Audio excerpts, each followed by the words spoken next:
అది రేపు మీరు చూస్తారు. Okay brother, thank you very much.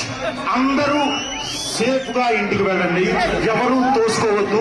Because of కింద మట్టి చాలా తడిగా ఉంది. మీరు బాగుంటేనే మేము. Thank you. మీ బాయ్ పరిస్థితులు. అలాగే సక్సెస్ మీట్ కూడా మాకు అక్కడ సక్సెస్ మీట్లన్నీ అయిన తర్వాత పెడతారు. Okay, thank you very much brother. మీ సిన్సియారిటీని లైఫ్ లో మర్చిపోం. Thank you very much.